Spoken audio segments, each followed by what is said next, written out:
నెల్లూరు జిల్లా ఉదయగిరి నియోజకవర్గం దుత్తలూరు మండలంలో ఓ కార్యక్రమానికి హాజరైన ఉదయగిరి శాసనసభ్యులు కాకర్ల సురేష్ తిరుగు ప్రయాణంలో వింజమూరు వైపు వెళుతుండగా జాతీయ రహదారిపై ఒక ప్రమాదకర ఘటనను గమనించి వెంటనే స్పందించారు. జాతీయ రహదారిపై ఓ లారీని సుమారు 14 సంవత్సరాల వయసు గల బాలుడు నడుపుతున్నట్లు గుర్తించిన ఎమ్మెల్యే కాకర్ల సురేష్ వెంటనే ఆ వాహనాన్ని ఆపించి వివరాలు అడిగారు. ఈ సందర్భంగా లారీలో ఉన్న బాలుడి తండ్రి మద్యం సేవించిన స్థితిలో ఉండి తాను తన కుమారుడికి డ్రైవింగ్ నేర్పిస్తున్నానని సమాధానం ఇవ్వడంతో ఎమ్మెల్యే కాకర్ల సురేష్ తీవ్ర ఆగ్రహం వ్యక్తం చేశారు. అనంతరం కాకర్ల సురేష్ మాట్లాడుతూ మైనర్ బాలుడితో వాహనాలు నడిపించడం చట్టవిరుద్ధమే కాకుండా ప్రజల ప్రాణాలతో చెలగాటం ఆడడంతో సమానమని స్పష్టం చేశారు.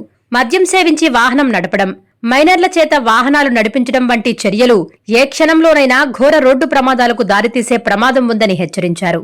ఎమ్మెల్యే కాకర్ల సురేష్ అక్కడికక్కడే పోలీసు వారి సమక్షంలో సంబంధిత వ్యక్తులకు కౌన్సిలింగ్ నిర్వహించాలని సూచించారు. అనంతరం ఆ లారీని పోలీస్ స్టేషన్ కు తరలించి చట్టపరమైన చర్యలు తీసుకోవాలని పోలీస్ శాఖ అధికారులను ఆదేశించారు.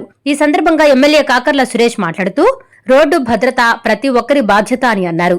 ముఖ్యంగా జాతీయ రహదారులపై ప్రయాణించే సమయంలో ట్రాఫిక్ నిబంధనలను తప్పనిసరిగా పాటించాలని, మద్యం సేవించి ఎట్టి పరిస్థితుల్లోనూ వాహనాలు నడపకూడదని, మైనర్లకు వాహనాలు అప్పగించకూడదని ప్రజలకు విజ్ఞప్తి చేశారు. ప్రతి వాహనదారుడు అప్రమత్తంగా వ్యవహరించి తగిన జాగ్రత్తలు తీసుకుంటూ బాధ్యతాయుతంగా వాహనాలు నడిపితేనే రోడ్డు ప్రమాదాలను నివారించొచ్చని ఎమ్మెల్యే పేర్కొన్నారు. ప్రజల ప్రాణాల రక్షణే ప్రభుత్వ ప్రథమ కర్తవ్యమని, రోడ్డు భద్రత విషయంలో ఎలాంటి నిర్లక్ష్యానికి తావులేదని ఆయన స్పష్టం చేశారు.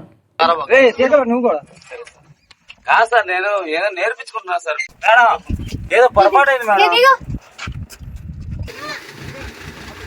అసలు ప్రాణాలు తీస్తున్నారు కదా.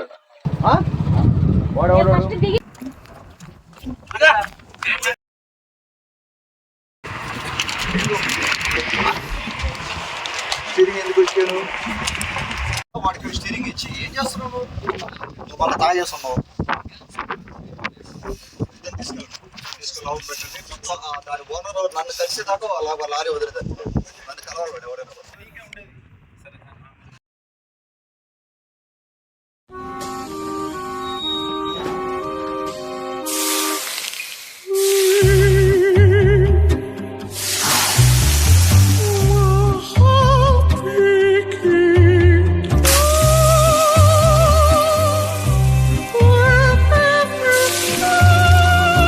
No matter the heat outside, stay cool inside